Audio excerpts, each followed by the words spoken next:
नमस्कार दोस्तों, आज की इस वीडियो हम बात करेंगे टेबल फॉर्मेटिंग की। टेबल फॉर्मेटिंग का मतलब ये होता है, अगर हमारे पास में कोई सिंपल डेटा है तो उस सिंपल डेटा को हम टेबल फॉर्मेट में कन्वर्ट करके हमारी कोई भी जो रिपोर्ट बनानी है उसको अच्छे से बना सकते हैं। तो इसकी शुरुआत करते हैं हम। यहाँ हमारे पास जो भी डेटा है उसको हम दो तीन तरीकों से इस टेबल फॉर्मेट में कन्वर्ट कर सकते हैं। तो यहाँ हमारा सबसे पहले जो डेटा है, हमें ध्यान होना चाहिए कि हमारा जो डेटा है उसको हम पूरा सेलेक्ट करें, या फिर और कुछ एड ऑन करना चाहें तो आप उसको भी सेलेक्ट कर सकते हैं। तो हम यहाँ से स्टार्ट करते हैं। ये हमारी टेबल हमने सेलेक्ट कर ली है। सेलेक्ट करने के बाद अब हम सबसे पहले यहाँ पर होम टैब में जाएंगे और यहाँ से जो हमारा टेबल फॉर्मेट है इस पर क्लिक करेंगे और यहाँ से हम देखते हैं कि हमारे पास में अलग अलग फॉर्मेट्स हैं। तो जो भी फॉर्मेट हमें चाहिए हम उस पर सेलेक्ट कर देंगे। बाकी दूसरा तरीका हम जानते हैं, यहाँ आपको इंसर्ट में जाना है, टेबल पे क्लिक करेंगे तो आपको यहाँ पर टेबल की जो रेंज है वो पूछता है। तो टेबल रेंज आपको अच्छे से शो हो रही होगी कि जितना भी आपको डेटा है वो सेलेक्ट हो गया। यहाँ पर माई टेबल है हेडर्स, यानी जो आपको यहाँ serial number, employee code, employee name, ये इसके हेडर हैं। अगर आप इसको अनचेक कर देते हैं तो ये यहाँ से हट जाएंगे, लेकिन हम इसको क्लिक करके रखेंगे। यहाँ पे मैंने जैसे ही क्लिक किया तो हमारा जो डेटा है कुछ इस तरीके से कन्वर्ट हो गया है। अब आप इसकी फॉर्मेटिंग करना चाहें तो आप फॉर्मेटिंग इस टेबल पे क्लिक करके कर सकते हैं। अब यहाँ पर आपने देखा कि अलग अलग तरीके से अलग अलग रो, अलग अलग कॉलम आपको शो हो रहे हैं। आप और भी डिजाइन्स चाहिए तो यहाँ पे आप जैसे ही टेबल पे क्लिक करोगे आपको टेबल टूल शो हो जाएगा, जिसमें हम डिजाइन पे क्लिक करेंगे। यहाँ हमारे पास अलग अलग डिजाइन हैं। यहाँ से मैं इसको जो भी क्लिक करूंगा तो उस तरीके से ये फॉर्मेट हमारे सामने आ जाएगा। ये हमारे लाइट मोड्स के जितने भी फॉर्मेट हैं वो सारे वन बाय वन हम क्लिक करके देख सकते हैं। जैसे मान लीजिए मैंने ये क्लिक कर दिया तो इस तरीके से आ गया। आप यहाँ से इसको और भी कन्वर्ट कर सकते हैं। अब उसके बाद में अगर आपको मीडियम साइज में चाहिए तो आप यहाँ से सेलेक्ट कर सकते हैं इनको। यहाँ मैंने सेलेक्ट कर दिया। अब ये हमने अलग अलग जो फॉर्मेटिंग है वो सेलेक्ट कर ली, लेकिन यहाँ इसके कुछ इंपॉर्टेंट ऑप्शंस हैं, उनको भी हमें जानना जरूरी है। अगर हमारी जो शीट है सेलेक्ट कर लिया, अब इसमें से कोई हाईलाइट वाला कलर ले लेते हैं। ये हाईलाइट हो रहा है।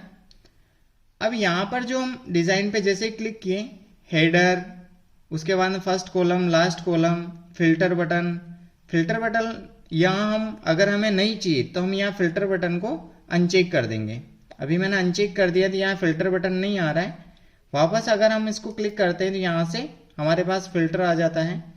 यहाँ से हम सेलेक्ट करके अलग अलग जो फिल्टर लगाना चाहें उस तरीके से फिल्टर लगा सकते हैं। उसके बाद अगर हमें यहाँ पर हेडर रो नहीं चाहिए तो यहाँ से हटा सकते हैं। वो हम जब स्टार्ट करते हैं तब भी हमारे सामने ऑप्शन आता है, वही चीज हम यहाँ से भी कर सकते हैं। वापस मैं चेक कर देता हूँ। अगर मान लीजिए आपको यहाँ पर किसी चीज को हाईलाइट करना है, एज लाइक यहाँ आपको फर्स्ट कॉलम को हाईलाइट करना है, तो अभी आप यहाँ सीरियल नंबर को देखेंगे तो सीरियल नंबर हाईलाइट हो गया। और मैं जैसे ही किसी डेटा को डिलीट करूंगा और इसको आपने चेक कर रखा है तो वो हमेशा रहेगा। जैसे मान लीजिए मैंने सीरियल नंबर को डिलीट किया, उसके बाद जो भी फर्स्ट कॉलम के अंदर डिटेल्स हैं वो हाईलाइट हो जाएगी। उसके बाद हम अगर लास्ट कॉलम को चाहिए तो हम लास्ट कॉलम को सेलेक्ट कर सकते हैं, और फर्स्ट कॉलम को चाहिए तो फर्स्ट कॉलम को भी, दोनों आप एक साथ हाईलाइट कर सकते हैं। अगर नहीं चाहिए तो हम यहाँ से इसको अनचेक कर देते हैं।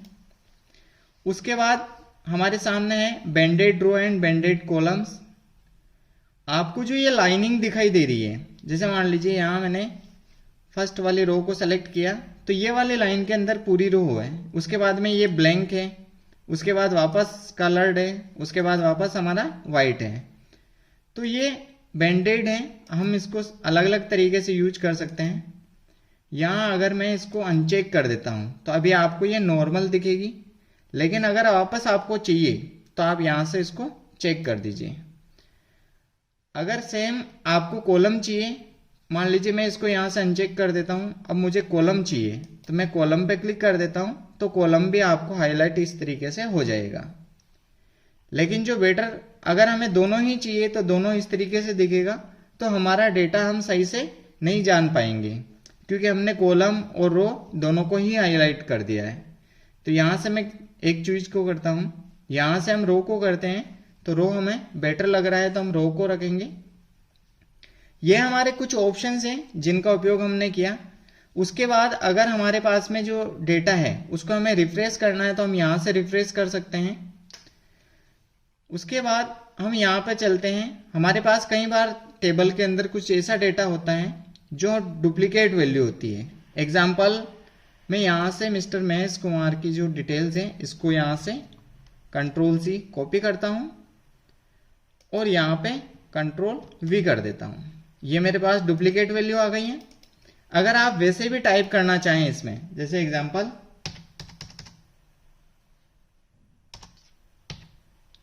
248, ये क्लिक किया तो ये फॉर्मेटिंग टोटल अपने आप इसके अंदर सेलेक्ट हो जाएगी।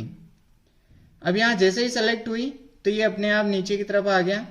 आप चाहें तो इसका जो एरिया है वो यहाँ आप बढ़ा सकते हैं इस तरीके से। ये कॉर्नर पे आपको एक हाईलाइट सा पॉइंट दिखेगा जिस पे आप क्लिक करके इसको आगे पीछे कर सकते हैं जितना वो डेटा आपको सेलेक्ट करना है। अब ये तरीका मैंने कर लिया है। अब उसके बाद यहाँ पे आप क्लिक करेंगे। अभी हमने एक जो डिटेल्स है उसको कॉपी किया और वापस रख दिया है, तो यहाँ पे क्लिक किया। अब यहाँ पर आता है हमारे पास रिमूव डुप्लीकेट्स, इस पे क्लिक करेंगे और यहाँ जितने भी कॉलम्स हैं हम चाहते हैं कि हमारी जो डिटेल्स हैं वो किस कॉलम के अंदर डुप्लीकेट हैं उसको आप सेलेक्ट कर सकते हैं। अगर मान लीजिए आप सभी कॉलम में चेक करना चाहें तो सभी कॉलम को सेलेक्ट कर सकते हैं। अगर सिंगल एक कॉलम को करना चाहें तो आप इनको अनचेक कर दीजिए दूसरे वाले कॉलम्स को, इस तरीके से। अभी हम सभी में चेक करेंगे तो मैं सभी को सेलेक्ट रखता हूँ और ओके कर देता हूँ। अभी मैंने ओके किया तो उसके बाद मुझे दिखा रहा है एक डुप्लीकेट वैल्यू और 17 यूनिक वैल्यू। अब यहाँ पर हम टोटल इसको काउंट ओके कर देते हैं और जो भी डुप्लीकेट वैल्यू होगी वो हमारी हट गई। वापस हम इस पर क्लिक करते हैं और यहाँ पर चेक करते हैं डुप्लीकेट वैल्यू, और सेम तरीका जितने भी कॉलम्स आपको रखने अभी मैंने सभी रखे हैं और यहाँ से ओके कर देता हूँ। तो नो डुप्लीकेट वैल्यू आ रहा है मेरे पास और यहाँ से हम ओके कर देते हैं। अगर जो हमारी स्लाइड्स हैं यहाँ से हम अगर फिल्टर करना चाहें तो फिल्टर कर सकते हैं और हमारे डिटेल्स को अच्छे से मैनेज कर सकते हैं। यहाँ अगर मुझे मैनेजर की चाहिए तो यहाँ मैं मैनेजर की डिटेल्स देख सकता हूँ। यहाँ से अगर आपको फॉर्मेटिंग वगैरह चेंज करनी है तो आप फॉर्मेटिंग कभी भी चेंज कर सकते हैं। आई होप आपको जो टेबल फॉर्मेटिंग है वो अच्छे से समझ में आ गई होगी।